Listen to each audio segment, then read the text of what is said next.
Hello friends, स्वागत है आपका हमारे यूट्यूब चैनल एनिमे पैराडाइज में। और आज हम इस वीडियो में बात करने वाले हैं गोजो सातोरू पर, एक ऐसा करेक्टर जो एनिमे की दुनिया में one of the most powerful character है।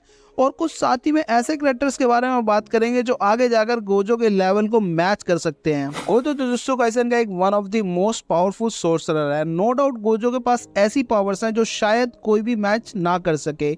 अभी के लिए पूरे शो में ऐसा कोई भी कैरेक्टर नहीं है जो गोजो के लेवल को मैच कर सके, पर इसका मतलब ये नहीं है कि आगे कोई भी ना हो। इनफैक्ट गोजो खुद भी ये मानता है कि जुजुत्सु हाई स्कूल में कुछ ऐसे सोर्सरर हैं जो आगे जाकर गोजो के लेवल को मैच कर सकते हैं। गोजो कहता भी है कि आने वाली जनरेशन सिर्फ स्पेशल ग्रेड सोर्सर बन के नहीं रह जाएगी, बल्कि वो तो उससे आगे जाएगी। ये सभी सोर्सरर्स अभी काफी यंग हैं, लेकिन इन्होंने अपना काफी नाम अभी तक बना लिया है जुजुत्सु वर्ल्ड में, और फ्यूचर में ये आगे जाकर गोजो के लेवल को भी मैच कर सकते हैं, मे बी उससे आगे भी चले जाएं। सो टाइम को और भी ज्यादा ना वेस्ट करते हुए आइए जानते हैं वो कौन से करेक्टर होने वाले हैं जो गोजो के लेवल तक पहुंचेंगे और शायद गोजो को बीट भी कर दें। स्टार्ट करते हैं हमारे फर्स्ट करेक्टर से, जिसका नाम है मेगुमी फुशिगोरो।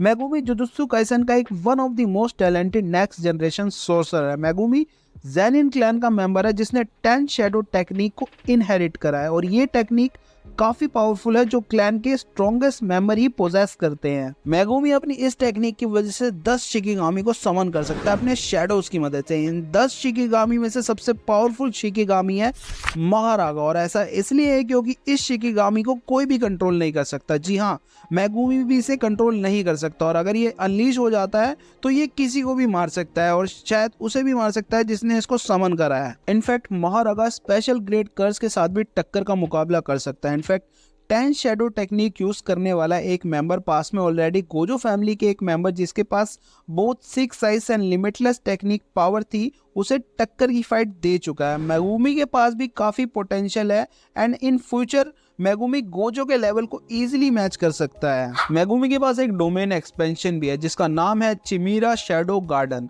इस डोमेन के अंदर मेगुमी काफी सारे शैडोज को बुला सकता है, यानी इसका इस्तेमाल करके किसी भी शिकिगामी को समन कर सकता है।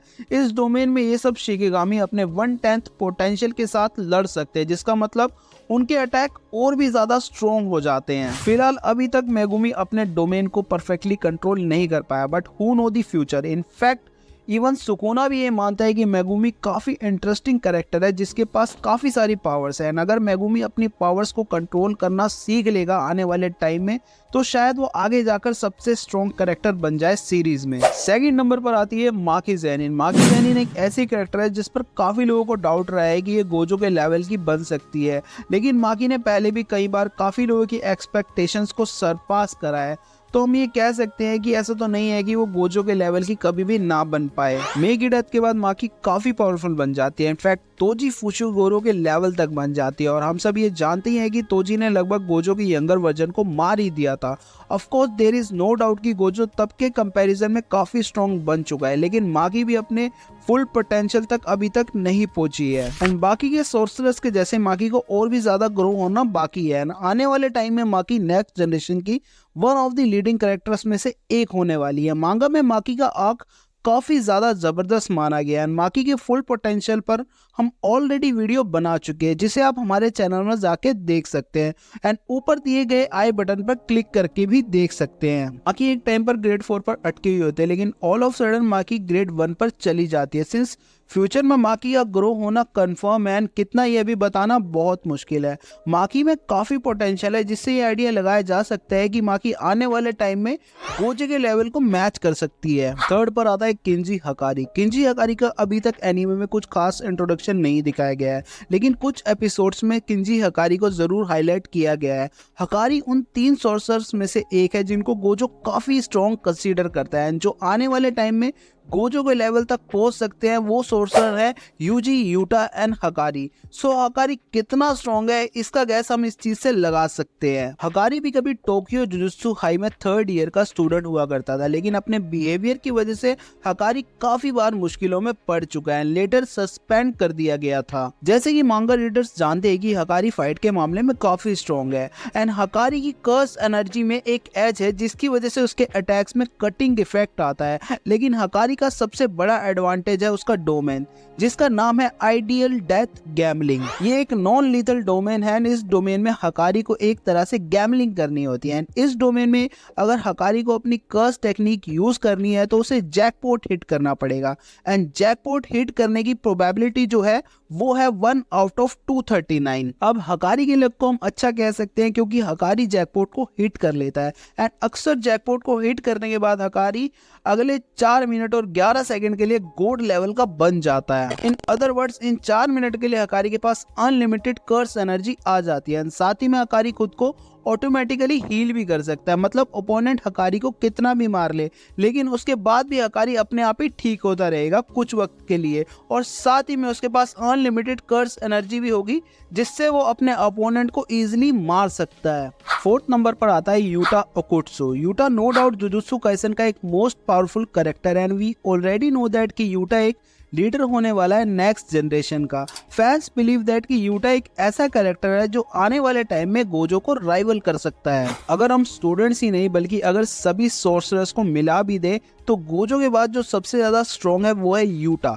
यूटा को हमने सबसे पहले जुजुत्सु काइसेन 0 मूवी में देखा था, जहां उसके साथ एक कर्स स्पिरिट भी थी जिसका नाम था रिका। जैसे कि हम सब ये जानते हैं कि रिका अपने आप में ही एक स्पेशल ग्रेट कर्स है, बिकॉज गेटो ने भी ये कहा था कि रिका क्वीन ऑफ कर्सिस है। एक्चुअल में देखा जाए तो रिका कर्स स्पिरिट बनी थी यूटा की वजह से, और यूटा के पास बहुत ज्यादा कर्स एनर्जी होने की वजह से रिका इतनी पावरफुल बन गई थी। यूटा ऑलरेडी इतना स्ट्रॉन्ग है कि उसने गेटो को ऑलमोस्ट मार ही डाला था, और वो भी अपनी कर्स एनर्जी पर पूरा कंट्रोल किए बिना। एंड उसके बाद से यूटा अब और भी ज्यादा पावरफुल बन चुका है। यूटा के पास इतनी ज्यादा कर्स एनर्जी है कि कई लोगों का तो ये मानना है कि उसकी कर्स एनर्जी का जो पूल है वो गोजो से भी ज्यादा है। राइट नाउ यूटा ने अपने कर्स एनर्जी पर पूरा कंट्रोल कर लिया, और साथ ही में यूटा रिका को भी कंट्रोल कर चुका है। रिका की पावर हम सब ऑलरेडी देख चुके हैं। राइट नाउ यूटा अभी काफी पीछे है गोजो से, लेकिन आने वाले टाइम में यूटा फॉर श्योर गोजो के लेवल से भी ज्यादा पावरफुल बन सकता है। Last but not the least, Yuji Itadori. Now अगर यूजी पर बात की जाए तो यूजी नो डाउट आने वाले टाइम में वन ऑफ द ग्रेटेस्ट सोर्सर्स में से एक है। एंड यूजी की पावर हमें शो के स्टार्टिंग में ही बता दी गई थी, जहां यूजी नॉर्मल लोगों के अकॉर्डिंग काफी ज्यादा स्ट्रॉन्ग है। इनफैक्ट यूजी ने सुकुना को भी कंट्रोल कर लिया था बिना किसी स्पेशल पावर के या ट्रेनिंग के। ऑल्दो यूजी अभी काफी एवरेज है, but there is something special about Yuji जिसकी स्टोरी एनीमे में अभी पूरी नहीं बताई गई।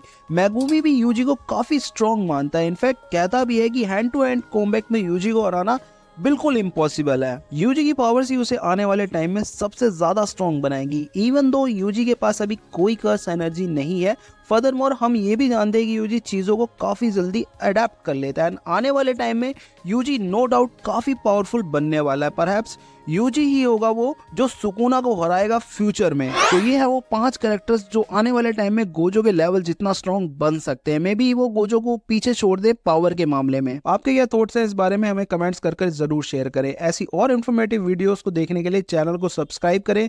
मिलते हैं आपसे अगली वीडियो में, तब तक के लिए goodbye and see you soon.